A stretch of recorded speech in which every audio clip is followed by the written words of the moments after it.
So the question is, what plans do you have? Your city council's divided. What plans do you have to bring this community together as well as the governing process, in particular the city council? How do you get this stuff done? And we begin with Mr. Salmon.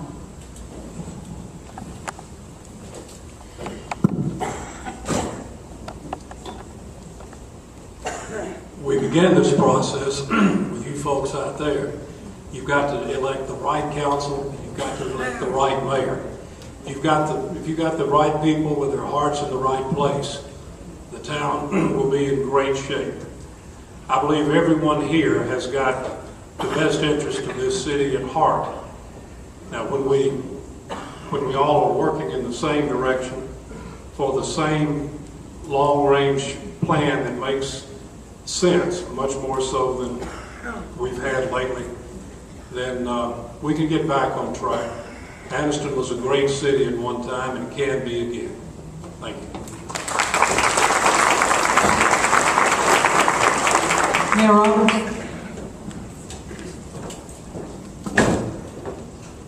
Ms. Davis and audience, in my opinion, we've had two different councils. We've had one that was confrontational and one that compromises. The last year we've really made progress.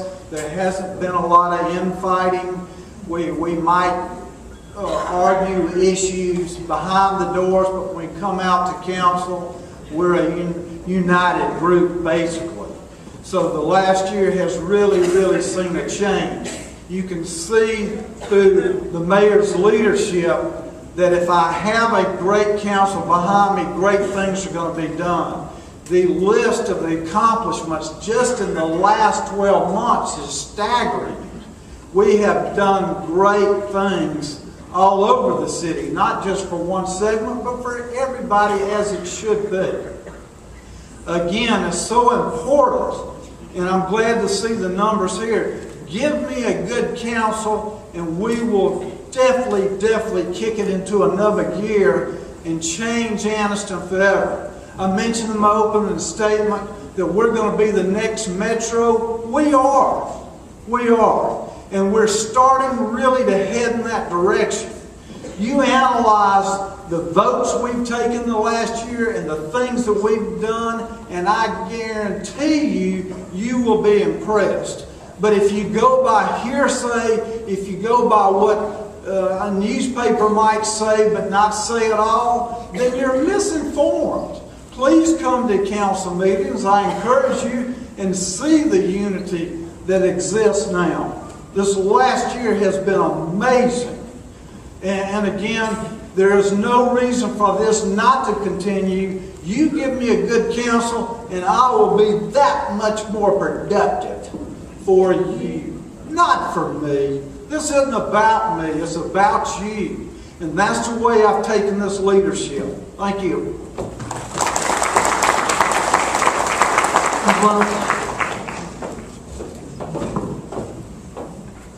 I think unity is a very important issue. We've certainly experienced what the lack of it can do. It's important to me, and one of the first things that I want to do is create a vision, give you, each and every one of you, an opportunity to create a vision that you can call your own. I think citizens have felt disenfranchised and have felt left out of the process. I believe that there's no way that we're going to be able to turn Anniston around until each and every one of our citizens can be proud of saying they're from Anniston and that they like and are very proud of their city. We hear the negative a lot of times. If you ask people on the street and they're from Anniston, they have negative things to say. They have to write. You all have to be involved in the vision for our community. I think it needs to be professionally facilitated and started on day one, so that when that page is written, everyone will have been able to add a word to that page. You can come away and you own it. At that point, we can all be rowing in the same direction. As far as the city council, I'm hoping that there's adults that are elected to this council, and they all have respect for each other. And I believe we need to take advantage of professional opportunities out there for retreats and this type of thing. We need to decide on what our rules of engagement are and make sure that we all abide by those. But the main thing is it's going to be about you. Each and every one of you out there have got to be part of this solution. Without that, we cannot move forward. With that, we can be extremely successful.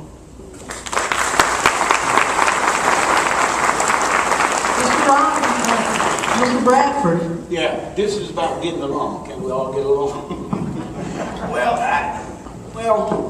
I've attended the Anniston City Council. In the old days, I used to attend pretty regularly. So I decided I'd go visit the new council when Robinson and the rest of them showed up.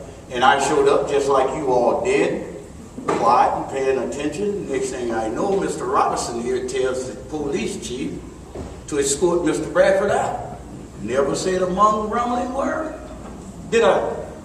Hey, I never said a rumbling word. All right, I go out. The chief escorts me out. I didn't do anything. Everybody know it. So, next time I come up to the council meeting, Chief, will you escort Mr. Bradford out? Now, how would you like to go to your city council meeting? You're sitting there just like you folks are right now. You're not real interested. And the mayor asks you to be escorted out for no reason. Can you tell me what was the reason, man? It's quiet now. Now, I got one better. Like Mr. Stewart here. You ever miss paying your garbage bill and get arrested? Oh yeah, garbage bill. Mr. Stewart got a plan down there at the Anniston City Council. We got to get rid of it because Mr. Hub, Circuit Court Judge Hub Harrison said that it's judicial extortion to put people in jail for owing a bill. And in America, you all know that you cannot, constitutionally, you are not to be arrested for a bill. I was put in jail under a $10,000 bond. And my trash bill was $70. Now let's get along. Thank you.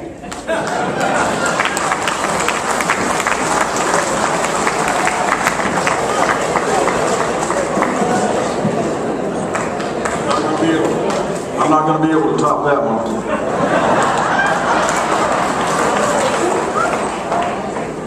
I can relate an experience of I was sent to China to turn Purdue Farms China's operations around. And when I got over there, the Chinese partners did not want me there because I was the American that was coming in to tell them what to do. So they put me on the far side of town. The business was losing $400,000 a month.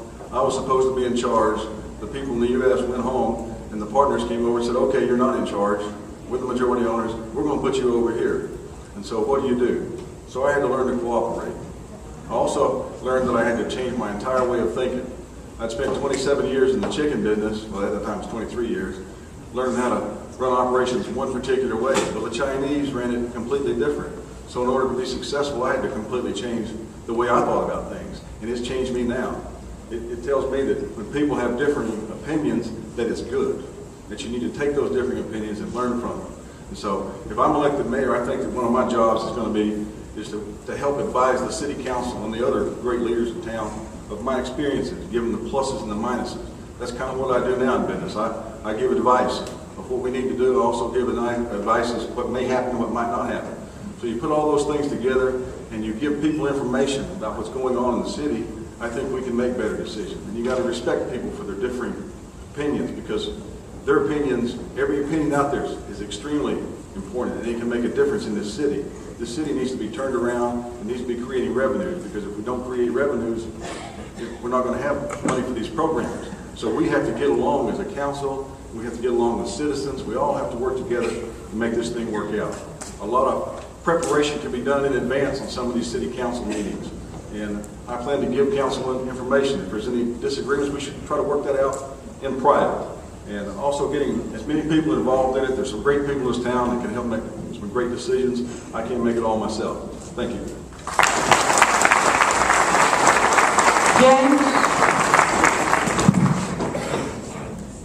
As a young man, my grandfather used to teach me some short daily prayers. And one of them was, "Dear Father, as we walk today together, keep one hand on my shoulder, the other hand over my mouth." Needless to say, that second part of that may not apply tonight. However, I think that second part would most aptly apply if you were in a mayor or council meeting, if you're out listening to your citizens, because it's imperative that we listen to one another. Because no matter how smart we think we are, there's always a good idea from somewhere else. And no matter if it's your plan or not, once that decision has been made, if you're a member of a 5-member team, then you should be a team member and support whatever decisions the 5 of you made as if though it were your own idea. Respect. You got to respect your fellow man as well as the citizens of this city. Consequently, if you do not show that respect from the leadership, then in turn the citizens do not return that respect, which in turn is a deterioration of the very lifeblood of the city. Consequently, we've all got to work together. As an old farm boy, you always parrot your horses and your mules together because you want them pulling in unison. And that's what we've got to do as a people, and as a city, and as leaders. And the mayor should use his office as a bully pulpit to build that consensus and that cooperation, to share the ideas of the citizens that you have elected and sent down to City Hall to represent you. Consequently, we should never speak ill of one another and to one another. Cooperate, and the past will be history, and the future will be bright. Thank you.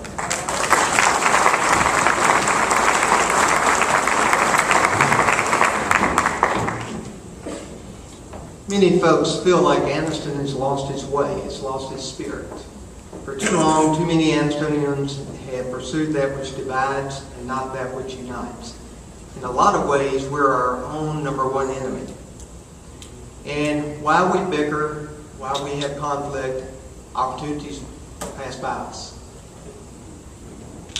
I think everybody on this stage believes in unity and cooperation. We want the best for Anniston, just as you do.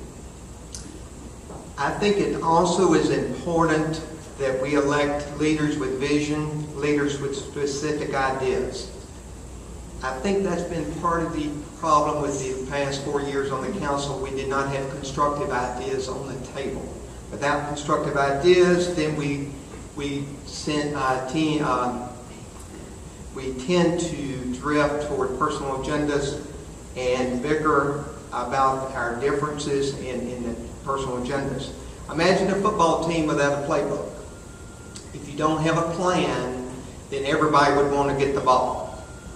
Obviously, the first order of business as your mayor, we will start the planning process. Winston Churchill said, "He who fails to plan, plans to fail." We've got to have constructive ideas on the table. I want your input. This strategic planning process will be about you. We will go to all 4 wards. We will have focus groups. We'll have task forces. Everyone will buy in because we'll never implement unless we have the proper buy-in. But I think a lot of times you've got to have something constructive on the table. You've got to have a 5, 10, 15-year plan with benchmarks. Otherwise, you're shooting from your hip and you drift down to the lowest common denominator, which is personal agendas and bickering. Thank you.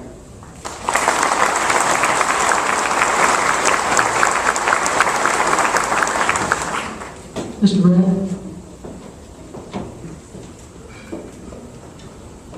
As I said all the time, that I am just a common person. I'm not no big deal thing, but it's one thing that I do have, and I'm proud of that. I have compassion for my fellow man. Now, if you don't have that, compassion do not seek comfort. That's love to come from God. Now, what I'm saying is this. I was hurt when we lost that contract from HUD. That contract represented a lot of poor people. Doesn't make any sense. Now, if I'm elected mayor, I can guarantee you one thing. that you won't have all that going on down at the City Hall. I can guarantee you'll have a city that you'll be proud of. And we'll call it the model city once again. I thank you for your undivided attention.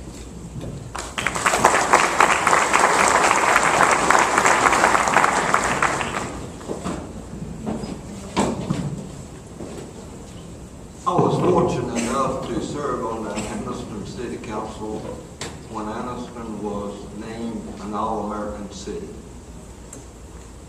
I was fortunate enough to serve under two very different mayors and a number of very, very different council members. I can promise you there were strong words of disagreement. But those words of disagreement was one-on-one in a room. Sometimes I convinced the other lady or gentleman. Sometimes they convinced me. Sometimes we agreed to disagree. But when we went to the public forum, we conducted ourselves as ladies and gentlemen. Not one unkind word has been spoken from the podium during my 8 years in public office. Now, a little bit of progress breeds a little bit of enthusiasm. A little bit of enthusiasm breeds more progress. I practiced in the early years a tremendous amount of criminal law. I represented a bunch of crooks. If a crime happened, I could make 3 phone calls, sometimes 2, sometimes 1, and I knew more about it than the cops. Now here's my point. It's a two-way street. If we can train our officers to treat people with respect, and we can train them to earn their respect and realize it's their community that's being destroyed, then they will give us information. We don't need their name. We need their information. Progress, enthusiasm, progress. If you want to fight crime, you better start fighting drugs. And when you fight drugs, you're going to say goodbye. Thank you. Ms. Newman?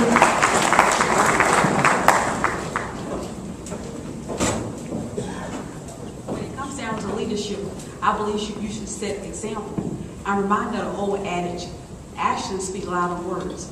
So I plan to say very little, but let my actions, and I won't vote with anything that's in this topic of discussion until I've researched the topic, communicate with the community as much as possible.